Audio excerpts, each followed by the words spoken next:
خدا نے مومن مردوں اور مومن عورتوں سے بہشتوں کا وعدہ کیا ہے جن کے نیچے نہریں بہہ رہی ہیں، وہ ان میں ہمیشہ رہیں گے، اور بہشت ہائے جاودانی میں نفیس مکانات کا وعدہ کیا ہے۔ اور خدا کی رضامندی تو سب سے بڑھ کر نعمت ہے، یہی بڑی کامیابی ہے۔ اے پیغمبر، کافروں اور منافقوں سے لڑو اور ان پر سختی کرو، اور ان کا ٹھکانہ دوزخ ہے، اور وہ بری جگہ ہے۔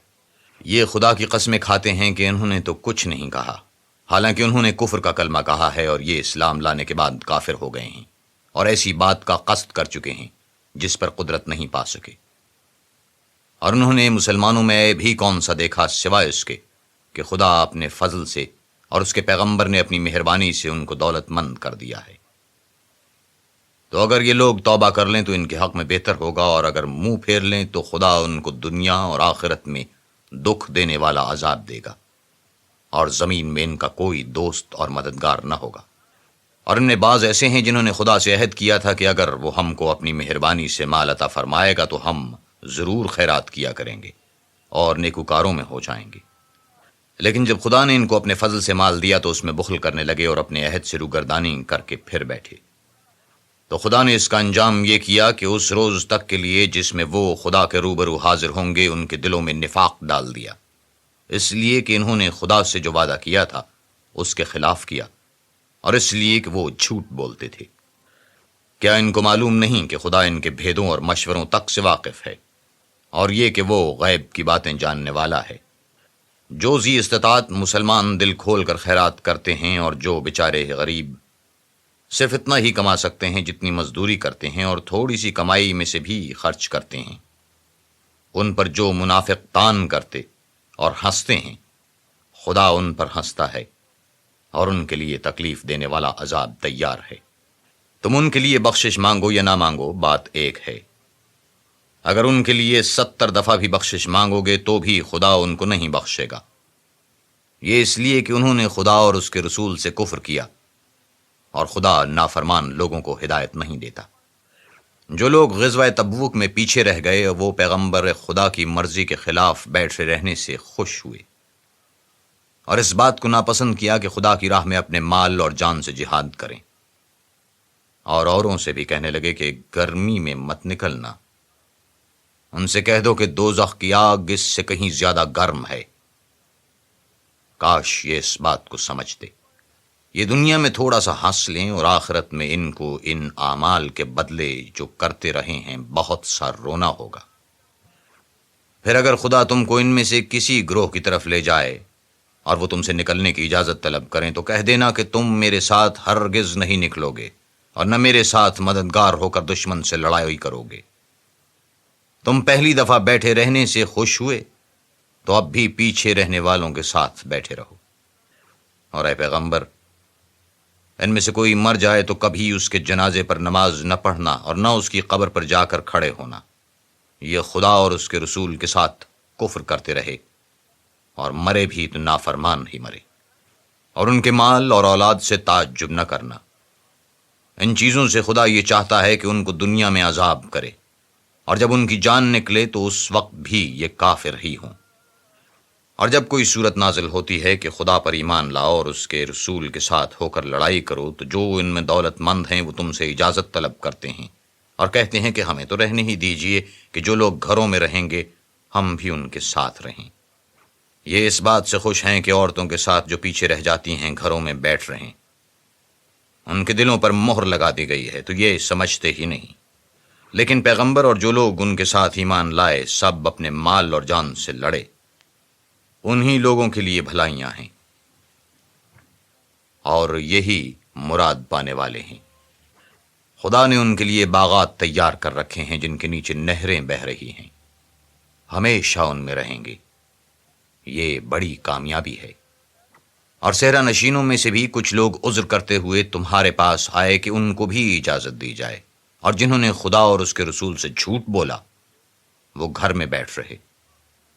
سو جو لوگ ان میں سے کافر ہوئے ہیں ان کو دکھ دینے والا عذاب پہنچے گا، نہ تو ضعیفوں پر کچھ گناہ ہے اور نہ بیماروں پر، اور نہ ان پر جن کے پاس خرچ موجود نہیں کہ جہاد میں شریک ہوں، یعنی جبکہ خدا اور اس کے رسول کے خیر اندیش اور دل سے ان کے ساتھ ہوں۔ نیکوکاروں پر کسی طرح کا الزام نہیں ہے، اور خدا بخشنے والا مہربان ہے۔ اور نہ ان بے سر و سامان لوگوں پر الزام ہے کہ تمہارے پاس آئے کہ ان کو سواری دو، اور تم نے کہا کہ میرے پاس کوئی ایسی چیز نہیں جس پر تم کو سوار کروں، تو وہ لوٹ گئے، اور اس غم سے کہ ان کے پاس خرچ موجود نہ تھا ان کی آنکھوں سے آنسو بہہ رہے تھے۔ الزام تو ان لوگوں پر ہے جو دولت مند ہیں اور پھر تم سے اجازت طلب کرتے ہیں، یعنی اس بات سے خوش ہیں کہ عورتوں کے ساتھ جو پیچھے رہ جاتی ہیں گھروں میں بیٹھ رہیں۔ خدا نے ان کے دلوں پر مہر کر دی ہے، پس وہ سمجھتے ہی نہیں۔ جب تم ان کے پاس جاؤ گے تو تم سے عذر کریں گے، تم کہنا عذر مت کرو، ہم ہرگز تمہاری بات نہیں مانیں گے۔ خدا نے ہم کو تمہارے سب حالات بتا دیے ہیں، اور ابھی خدا اور اس کا رسول تمہارے عملوں کو اور دیکھیں گے۔ پھر تم غائب و حاضر کے جاننے والے خدا واحد کی طرف لوٹائے جاؤ گے، اور جو عمل تم کرتے رہے ہو وہ سب تمہیں بتائے گا۔ جب تم ان کے پاس لوٹ کر جاؤ گے تو تمہارے روبرو خدا کی قسمیں کھائیں گے تاکہ تم ان سے درگزر کرو، سو ان کی طرف التفات نہ کرنا۔ یہ ناپاک ہیں، اور جو کام یہ کرتے رہے ہیں ان کے بدلے ان کا ٹھکانہ دوزخ ہے۔ یہ تمہارے آگے قسمیں کھائیں گے تاکہ تم ان سے خوش ہو جاؤ، لیکن اگر تم ان سے خوش ہو جاؤ گے تو خدا تو نافرمان لوگوں سے خوش نہیں ہوتا۔ دیہاتی لوگ سخت کافر اور سخت منافق ہیں، اور اس قابل ہیں کہ جو احکام شریعت خدا نے اپنے رسول پر نازل فرمائے ہیں ان سے واقف ہی نہ ہوں، اور خدا جاننے والا اور حکمت والا ہے۔ اور بعض دیہاتی ایسے ہیں کہ جو کچھ خرچ کرتے ہیں اسے تاوان سمجھتے ہیں، اور تمہارے حق میں مصیبتوں کے منتظر ہیں، انہی پر بری مصیبت واقع ہو، اور خدا سننے والا اور جاننے والا ہے۔ اور بعض دیہاتی ایسے ہیں کہ خدا پر اور روز آخرت پر ایمان رکھتے ہیں، اور جو کچھ خرچ کرتے ہیں اس کو خدا کی قربت اور پیغمبروں کی دعاؤں کا ذریعہ سمجھتے ہیں۔ دیکھو، وہ بے شبہ ان کے لیے موجب قربت ہے، خدا ان کو عنقریب اپنی رحمت میں داخل کرے گا۔ بے شک خدا بخشنے والا مہربان ہے۔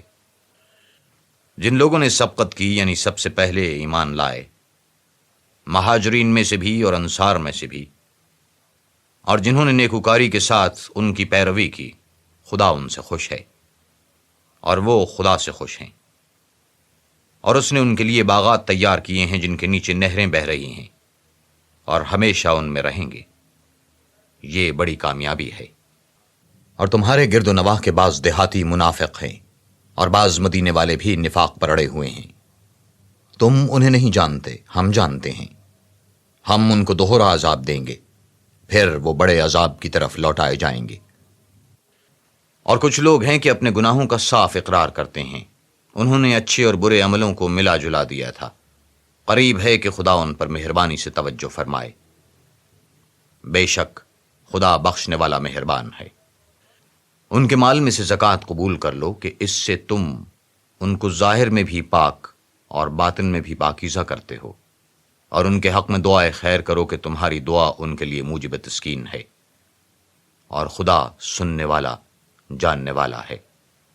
کیا یہ لوگ نہیں جانتے کہ خدا ہی اپنے بندوں سے توبہ قبول فرماتا اور صدقات و خیرات لیتا ہے، اور بے شک خدا ہی توبہ قبول کرنے والا مہربان ہے۔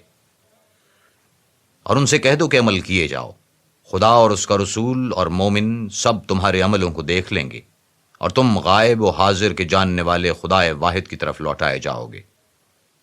پھر جو کچھ تم کرتے رہے ہو وہ سب تم کو بتا دے گا۔ اور کچھ لوگ اور ہیں جن کا کام خدا کے حکم پر موقوف ہے، چاہے ان کو عذاب دے اور چاہے معاف کر دے، اور خدا جاننے والا حکمت والا ہے۔ اور ان میں ایسے بھی ہیں جنہوں نے اس غرض سے مسجد بنائی ہے کہ ضرر پہنچائیں اور کفر کریں اور مومنوں میں تفرقہ ڈالیں۔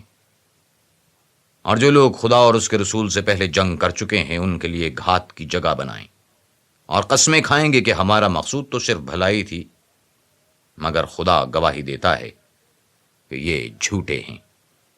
تم اس مسجد میں کبھی جا کر کھڑے بھی نہ ہونا، البتہ وہ مسجد جس کی بنیاد پہلے دن سے تقوی پر رکھی گئی ہے، اس قابل ہے کہ اس میں جایا اور نماز پڑھایا کرو۔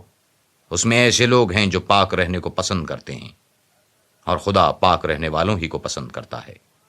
بھلا جس شخص نے اپنی عمارت کی بنیاد خدا کے خوف اور اس کی رضامندی پر رکھی، وہ اچھا ہے یا وہ جس نے اپنی عمارت کی بنیاد گر جانے والی کھائی کے کنارے پر رکھی کہ وہ اس کو دوزخ کی آگ میں لے گری؟ اور خدا ظالم لوگوں کو ہدایت نہیں دیتا۔ یہ عمارت جو انہوں نے بنائی ہے ہمیشہ ان کے دلوں میں موجب خلجان رہے گی اور ان کو متردد رکھے گی، مگر یہ کہ ان کے دل پاش پاش ہو جائیں گے، اور خدا جاننے والا، حکمت والا ہے۔ خدا نے مومنوں سے ان کی جانیں اور ان کے مال خرید لیے ہیں، اور اس کے عوض میں ان کے لیے بہشت تیار کی ہے۔ یہ لوگ خدا کی راہ میں لڑتے ہیں تو مارتے بھی ہیں اور مارے جاتے بھی ہیں۔ یہ تورات اور انجیل اور قرآن میں سچا وعدہ ہے جس کا پورا کرنا اسے ضرور ہے، اور خدا سے زیادہ وعدہ پورا کرنے والا کون ہے؟ تو جو سودا تم نے اس سے کیا ہے اس سے خوش رہو، اور یہی بڑی کامیابی ہے۔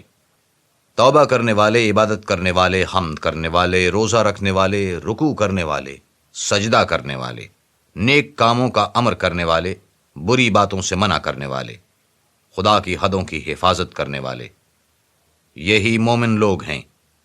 اور اے پیغمبر، مومنوں کو بہشت کی خوشخبری سنا دو۔ پیغمبر اور مسلمانوں کو شایع نہیں کہ جب ان پر ظاہر ہو گیا ہے کہ مشرک اہل دوزخ ہیں تو ان کے لیے بخشش مانگیں، گو وہ ان کے قرابت دار ہی ہوں۔ اور ابراہیم کا اپنے باپ کے لیے بخشش مانگنا تو ایک وعدے کے سبب تھا جو وہ اس سے کر چکے تھے، لیکن جب ان کو معلوم ہو گیا کہ وہ خدا کا دشمن ہے تو اس سے بیزار ہو گئے۔ کچھ شک نہیں کہ ابراہیم بڑے نرم دل اور متحمل تھے، اور خدا ایسا نہیں کہ کسی قوم کو ہدایت دینے کے بعد گمراہ کر دے جب تک ان کو وہ چیز نہ بتا دے جس سے وہ پرہیز کریں۔ بے شک خدا ہر چیز سے واقف ہے۔ خدا ہی ہے جس کے لیے آسمانوں اور زمین کی بادشاہت ہے، وہی زندگانی بخشتا اور وہی موت دیتا ہے، اور خدا کے سوا تمہارا کوئی دوست اور مددگار نہیں ہے۔ بے شک خدا نے پیغمبر پر مہربانی کی اور مہاجرین اور انصار پر باوجود اس کے کہ ان میں سے بعضوں کے دل جلد پھر جانے کو تھے، مشکل کی گھڑی میں پیغمبر کے ساتھ رہے۔ پھر خدا نے ان پر مہربانی فرمائی، بے شک وہ ان پر نہایت شفقت کرنے والا اور مہربان ہے۔ اور ان تینوں پر بھی جن کا معاملہ ملتوی کیا گیا تھا، یہاں تک کہ جب زمین باوجود فراخی کے ان پر تنگ ہو گئی اور ان کی جانیں بھی ان پر دوبھر ہو گئیں، اور انہوں نے جان لیا کہ خدا کے ہاتھ سے خود اس کے سوا کوئی پناہ نہیں، پھر خدا نے ان پر مہربانی کی تاکہ توبہ کریں۔ بے شک خدا توبہ قبول کرنے والا مہربان ہے۔ اے اہل ایمان، خدا سے ڈرتے رہو اور راست بازوں کے ساتھ رہو۔ اہل مدینہ کو اور جو ان کے آس پاس دیہاتی رہتے ہیں ان کو شایع نہ تھا کہ پیغمبر خدا سے پیچھے رہ جائیں، اور نہ یہ کہ اپنی جانوں کو ان کی جان سے زیادہ عزیز رکھیں۔ یہ اس لیے کہ انہیں خدا کی راہ میں جو تکلیف پہنچتی ہے، پیاس کی یا محنت کی یا بھوک کی، وہ ایسی جگہ چلتے ہیں کہ کافروں کو غصہ آئے، یا دشمنوں سے کوئی چیز لیتے ہیں تو ہر بات پر ان کے لیے عمل نیک لکھا جاتا ہے۔ کچھ شک نہیں کہ خدا نیکوکاروں کا اجر ضائع نہیں کرتا۔ اور اسی طرح وہ جو خرچ کرتے ہیں تھوڑا یا بہت، یا کوئی میدان طے کرتے ہیں، تو یہ سب ان کے لیے اعمال صالح میں لکھ لیا جاتا ہے، تاکہ خدا ان کو ان کے اعمال کا بہت اچھا بدلہ دے۔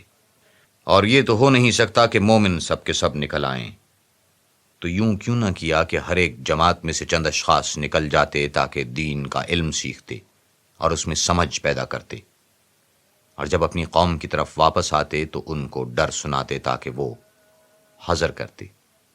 اے اہل ایمان، اپنے نزدیک کے رہنے والے کافروں سے جنگ کرو، اور چاہیے کہ وہ تم میں سختی یعنی محنت و قوت جنگ معلومات کریں، اور جان رکھو کہ خدا پرہیزگاروں کے ساتھ ہے۔ اور جب کوئی صورت نازل ہوتی ہے تو بعض منافق استہزاء کرتے اور پوچھتے ہیں کہ اس صورت نے تم میں سے کس کا ایمان زیادہ کیا ہے؟ سو جو ایمان والے ہیں ان کا تو ایمان زیادہ کیا اور وہ خوش ہوتے ہیں، اور جن کے دلوں میں مرض ہے ان کے حق میں خبث پر خبث زیادہ کیا، اور وہ مرے بھی تو کافر کے کافر۔ کیا یہ نہیں دیکھتے کہ یہ ہر سال 1 یا 2 بار بلا میں پھنسا دیے جاتے ہیں، پھر بھی توبہ نہیں کرتے اور نہ نصیحت پکڑتے ہیں؟ اور جب کوئی صورت نازل ہوتی ہے تو ایک دوسرے کی طرف دیکھنے لگتے ہیں اور پوچھتے ہیں کہ بھلا تمہیں کوئی دیکھتا ہے؟ پھر جاتے ہیں۔ خدا نے ان کے دلوں کو پھیر رکھا ہے، کیونکہ یہ ایسے لوگ ہیں کہ سمجھ سے کام نہیں لیتے۔ لوگو، تمہارے پاس تم ہی میں سے ایک پیغمبر آئے ہیں، تمہاری تکلیف ان کو گراں معلوم ہوتی ہے اور تمہاری بھلائی کے بہت خواہش مند ہیں، اور مومنوں پر نہایت شفقت کرنے والے اور مہربان ہیں۔ پھر اگر یہ لوگ پھر جائیں اور نہ مانیں تو کہہ دو کہ خدا مجھے کفایت کرتا ہے، اس کے سوا کوئی معبود نہیں، اسی پر میرا بھروسہ ہے اور وہی عرش عظیم کا مالک ہے۔